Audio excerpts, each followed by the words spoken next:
The National Desk, America's News Now.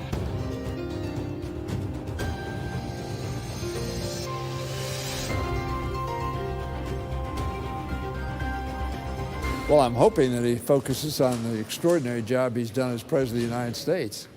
A failure at the southern border, a failure on the economy, a failure on the global stage. Tonight's State of the Union address. What will the president say as the country stands divided in a consequential election year? A retirement crisis is looming with more aging workers lacking critical savings. What Congress plans to do about it. And then the need for emergency responders is growing. Just ahead, a look at why manpower is not keeping up with demand. This is the National Desk, America's News Now. I'm Amira David. Tonight, a utility provider in Texas admitting some responsibility for igniting the largest wildfire in the state's history. Xcel Energy says its facilities appeared to play a role in starting the massive Smokehouse Creek fire in the Texas Panhandle late last month. It burned more than 1 million acres and destroyed roughly 500 structures, leaving 2 dead. As of this morning, it was 74% contained. The company did not provide details on how it came to the determination, but has disputed claims it acted negligently in maintaining and operating infrastructure. State officials say they're still investigating the cause of the blaze. Utility companies in recent years have been accused of sparking major wildfires in Hawaii and in California, where in 2019, utility company Pacific Gas and Electric Co. agreed to pay $13.5 billion in damages to victims. In just 3 hours, President Joe Biden will be giving his State of the Union speech, where he's expected to make the case that Americans are better off today than they were 3 years ago when he took office. He's expected to touch on everything from the economy to immigration. But of course, in a political year, this speech will be as much about the upcoming election as it is about the nation. Christine Frizzell has more. Joe Biden started his presidency in the midst of a pandemic. With a struggling economy, the unemployment rate at 6.3%. Today, the latest numbers show it at 3.7%. As the inflation rate has dropped, wages have risen, with a boom in manufacturing. But while polls show people feeling better about the economy, they also show higher ratings for Donald Trump when he was president. 65% rating it good under Trump, with just 38% now, which Democrats have linked to poor messaging. I can honestly say I've never been more optimistic about America's future. But Vermont Senator Bernie Sanders criticized the notion that if Democrats can explain all the things they've accomplished, people will come on board, adding that ignores the pain ordinary people are now experiencing. Looking ahead, the president is touting some major laws passed in the last 3 years. The Inflation Reduction Act, the CHIPS and Science Act, the bipartisan infrastructure law. America's economy is growing, inflation is slowing, and Democrats' agenda is delivering. Plus, new plans to go after millionaires and big corporations who rob the economy of billions in tax dollars, new structures to make housing more affordable, and a plan to go after junk fees, currently tacked onto your stay at a resort, your food delivery, and your Taylor Swift tickets, plus a plan to bring credit card late fees down from $32 to just $8. America is at a breaking point. Speaker of the House Mike Johnson releasing this video. Sticker shock is hitting millions of Americans hard. Highest inflation rate, Mr. President, in 40 years. I got that. As Republicans blame Biden and Bidenomics for economic woes, an attempt by the White House to turn the tide. And President Biden is set to take his message on the road after tonight with a trip to Philadelphia tomorrow. Pennsylvania, of course, a swing state, and then on to Atlanta on Saturday. Amira? And Christine, the economy always, of course, a critical issue, but this year it's being eclipsed by the issue at the southern border. What are we expecting on that front? Yeah, this is an issue that poll after poll has shown voters care about more than any other right now. And we expect President Biden to say he's ready to get tough and crack down, but that it was Republicans who refused to pass bipartisan legislation on the matter. Amira? All right, Christine Frizzell, live from Washington, D.C., thank you. Donald Trump says he will be doing a play-by-play breakdown of the president's speech, saying on Truth Social, I will correct in rapid response and in all accurate statements. The former president did a similar breakdown during last year's State of the Union. After that speech is over, Republican Alabama Senator Katie Britt will give the GOP's official response with a highlight of the relatability gap between her, a 42-year-old mother of school-aged children, and the 81-year-old president. A manhunt is on for a man suspected of shooting and killing a mother and her young daughter. Massachusetts police say Chastity Nunez and her 11-year-old daughter were found inside a parked car on Tuesday. 27-year-old Dijon Belnavis is wanted in connection to that murder. Police say he should be considered armed and dangerous. They say a second suspect was arrested yesterday. Meantime, police in Philadelphia are investigating 4 separate shootings this week that killed 3 people and hurt more than 12 others, all on near city buses. 3 gunmen are at large after 8 high school students were shot yesterday. Surveillance video showing the shooters in a blue Hyundai, which police believe they have found. Police say the incident may be connected to one on Monday that killed 1 high school student. Shootings on Sunday and Tuesday left 2 more people dead. Police have ramped up security in response to the crimes. Providers of in vitro fertilization, or IVF, in Alabama can resume embryo transfers as of today after legislation was fast-tracked and signed into law last night, protecting them from legal liability. The patients were contacted last night by their physicians. We understand that they burst into tears with the joy that they get to receive the care that they need today. Multiple healthcare centers paused IVF programs after Alabama's Supreme Court ruled frozen embryos are considered children, meaning doctors could be charged with manslaughter for discarding them. The new law gives providers immunity from civil and criminal prosecution, but does not address the legal status of embryos created in IVF labs, though some say that's needed to permanently settle the issue. The Kansas State House is holding a final vote on a bill that will require abortion providers to ask patients 11 specific questions about why they are seeking to end their pregnancy. Proponents say the law can allow certain programs to address any concerns, while opponents believe the questions to be harassment. 7 states have similar laws on the books regarding abortion. And opening statements in the involuntary manslaughter case for James Crumbley began today. Prosecutors claiming the father of a Michigan school shooter, Ethan Crumbley, could have prevented the tragedy and should be held responsible. But his defense argues he didn't know his son knew where the gun was stored. James Crumbley bought that gun that his son used to kill as a gift for his son 4 days before the attack.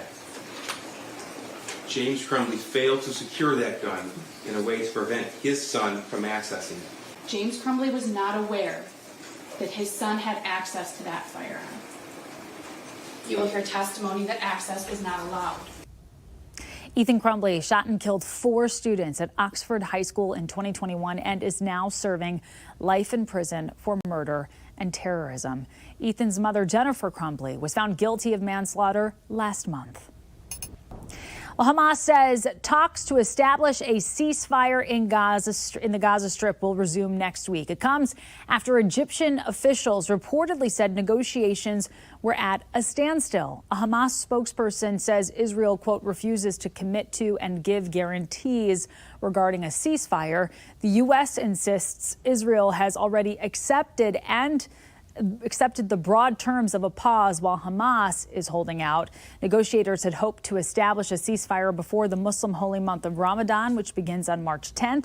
Israel says it plans to begin a military operation next week in Rafah, where hundreds of thousands of displaced Palestinians are currently taking shelter, a plan that has been met with pushback from global leaders and some U.S. lawmakers. If the Netanyahu government decides to go into Rafah, the current humanitarian situation, as awful as it is, will actually get a whole lot worse.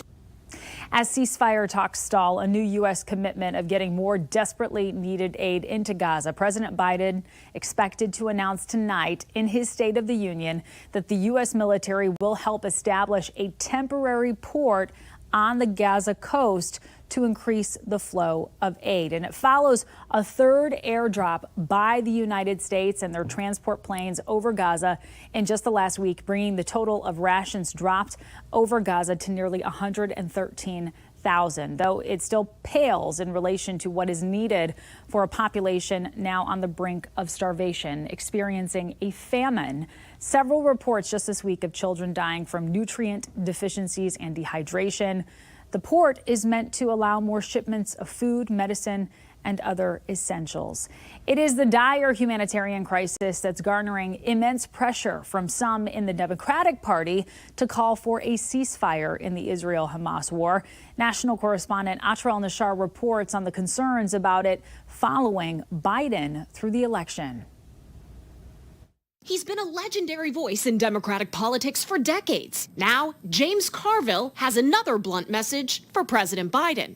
In a Daily Mail op-ed, Carville says tensions in the Democratic Party over the Israel-Hamas war could spark a repeat of the chaos seen at the 1968 Democratic Convention in Chicago. Hundreds were injured during the unrest, coincidentally, where Democrats will hold their convention this summer. Back then, the tension stemmed from then-President Johnson's decisions in the Vietnam War. Carville writes, "I'm not predicting that Chicago streets will again erupt into violence, but if tensions in the Democratic Party continue to build over the ongoing Israel-Gaza war, the discontented are going to seek an outlet, and their numbers may be overwhelming." That's all right. That's all right. The president, cabinet officials, even the first lady already encounter protesters on a regular basis. The death toll in Gaza surpassing 30,000, according to the local health ministry under the Hamas-run government, which the UN says historically provides accurate data. Lately, there are signs the Biden administration's patience with Israel is wearing thin. Given the immense scale of suffering in Gaza, there must be an immediate ceasefire. Just 2 days later, on Super Tuesday, more than 250,000 voters in the Democratic presidential primary voted either uncommitted or no preference, a likely protest vote following an effort in Michigan that turned out more than 100,000 uncommitted votes. Carville writes, "Now there's no question that the GOP faces even stiffer headwinds than Democrats in 2024, he says, because of the overturning of Roe v. Wade. But regardless, it would be incredible folly for Democrats to dismiss the size of their political problem." On Capitol Hill, I'm Atral Nashar for the National Desk, America's News Now. Coming up, lawmakers are warning about a crisis as high costs are making it harder for Americans to save for retirement. Then the results of a brain tissue analysis of a mass shooter have been revealed. What they say. And later, emergency calls to fire departments have skyrocketed, but the number of firefighters has fallen. The impact it's having on the country when we come back in 90 seconds.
Sweden is officially a member of NATO. The country formally joined today as the 32nd member of the transatlantic military alliance, ending decades of neutrality. This as concerns of Russian aggression in Europe are spiking.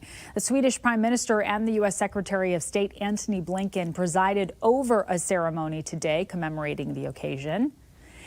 And we're looking at your money right now. Tonight, high costs making it harder for Americans to save for retirement as congressional leaders warn it's becoming a major crisis. The National Desk's Angela Brown explains. A warning from congressional leaders. The truth is that we now have a retirement crisis in America. This new report coming from Senator Bernie Sanders finding nearly half of Americans 55 and older have no retirement savings. 52% of Americans 65 and older are living on less than $30,000 a year, and 1 in 4 survive on less than $15,000 per year. How do you pay the rent? How do you pay for health care and prescription drugs? How do you put food on the table on just $15,000 or even $30,000 a year? A looming retirement crisis that could impact all Americans. The Pew Charitable Trust found that states are facing a $334 billion shortfall over 20 years due to insufficient retirement savings. But Pew says this problem can be fixed. Making it easier for the small business owner to offer a retirement plan to their workers. It might mean these state programs that enroll people into a savings program with the ability to opt out. More Americans are pulling money from their 401k plans to pay the bills. A 2023 report found the number of people taking hardship distributions increased by 13% between the second and third quarters of 2023, according to an analysis by Bank of America. Now, the vast majority of retirement savings, usually a 401k plan, most people get at their job. But Pew found roughly 56 million workers do not have a plan option at work. In Washington, D.C., I'm Angela Brown. Well, the FDA has given breakthrough therapy status to a form of LSD for treating generalized anxiety disorder. A study found that 1 dose of the drug developed by Mind Medicine, Inc. could provide long-term relief. It still has to go through the regular approval process and will soon undergo phase 3 clinical trials. But the company is expecting an update from the FDA within a few short months.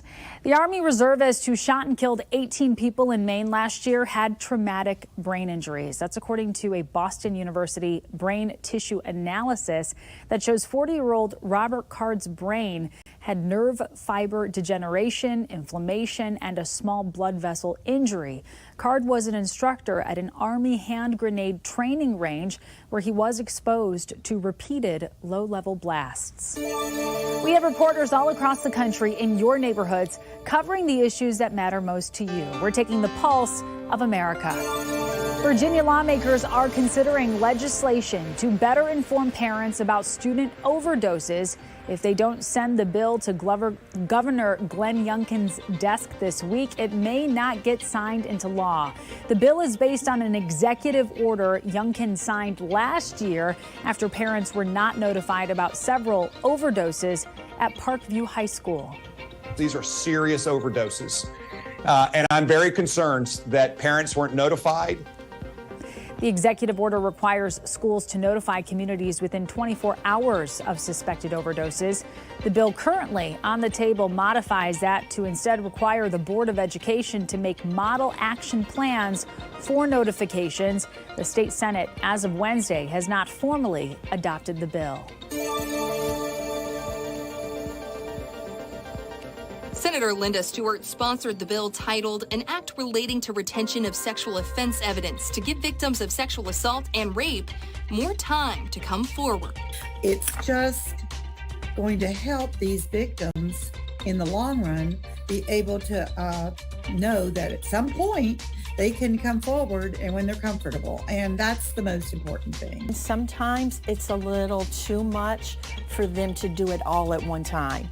To have the exam, to meet with law enforcement, to then have to maybe meet with law enforcement for more interviews, identify friends and family that could be witnesses. Spring fever gets kicked into another gear this weekend when sunsets go from 5:55 to 6:55 on Sunday.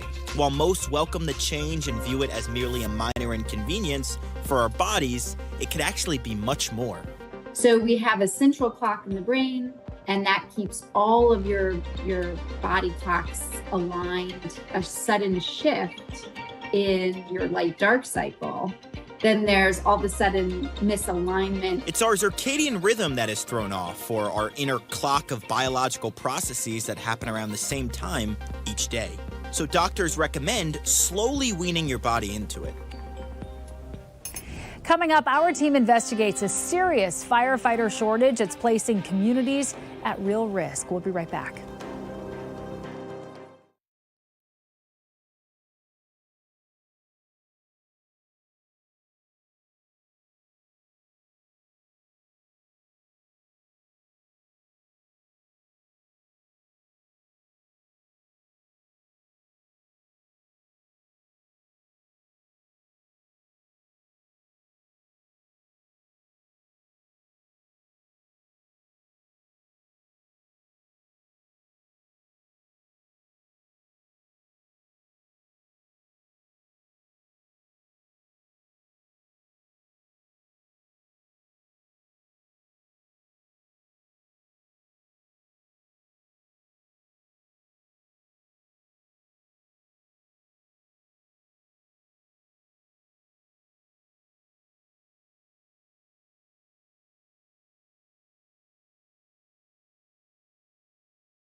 The number of calls to fire departments increases every year. Meanwhile, the number of firefighters is falling. The shortage has placed some communities at serious risk. Mark Hyman has the details in tonight's Inside Your World Investigates. On a somber morning in East Alabama, a community gathers. Each year, they come together to pay respects to their department's only fallen firefighter. That 1977 day Roger Brookshire died is a moment fellow firefighter Steve Tucker will never forget. Instinctively just pulled him to the side and started doing CPR on Captain Brookshire. 72,000 volts of electricity. He didn't make it.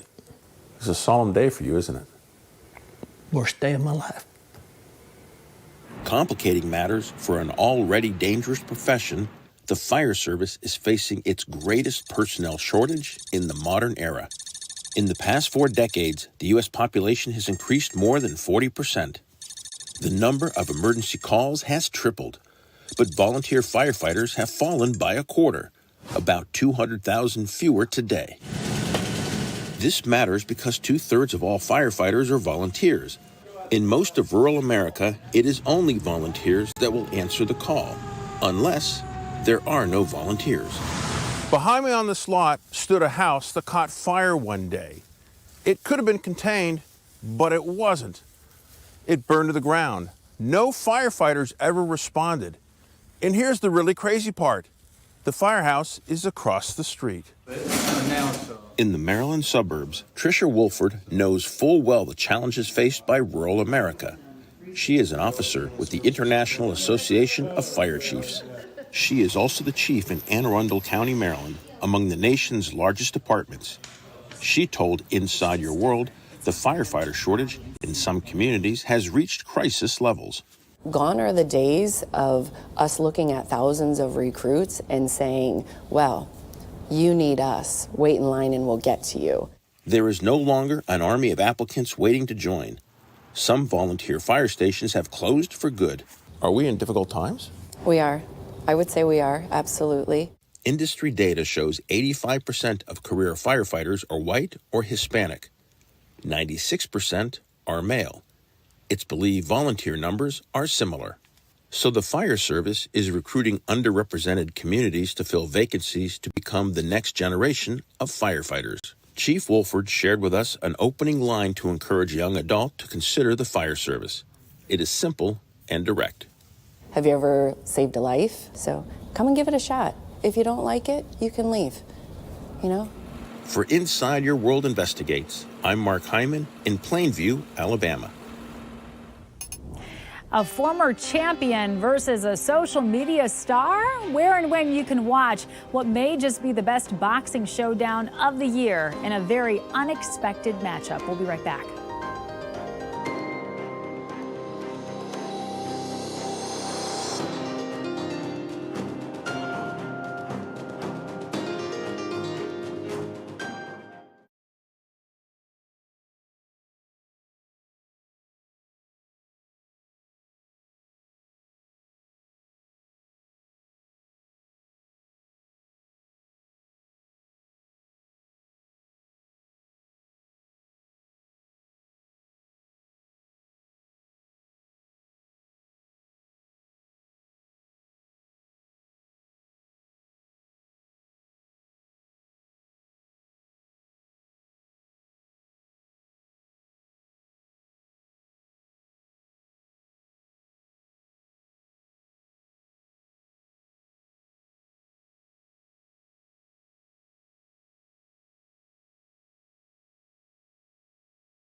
Spring weather is underway and travelers are in full gear for those vacation getaways. TSA reports peak spring travel starts today and will continue through March 25th. This year, travel volumes are nearly 6% above where travel volume was just a year ago in 2023. AAA travel booking data saying Florida tops the list for spring break destinations this year. And mark your calendars for July 20th. That's when you could expect to see a boxing showdown you could have likely never anticipated. You've got Mike Tyson, the former heavyweight champion, going head-to-head with YouTuber turned fighter Jake Paul in a boxing mega event that will run exclusively on Netflix, the first live sporting event for the streaming service. Tyson will be 58 years old when the fight streams. Paul, just 27, has only been in the ring professionally since 2018. So does he have what it takes to beat one of boxing's biggest icons? That question gets answered this summer. Very exciting. That does it for this edition of the National Desk. We invite you to join us again this evening. Thank you so much for joining us. I'm Amira David.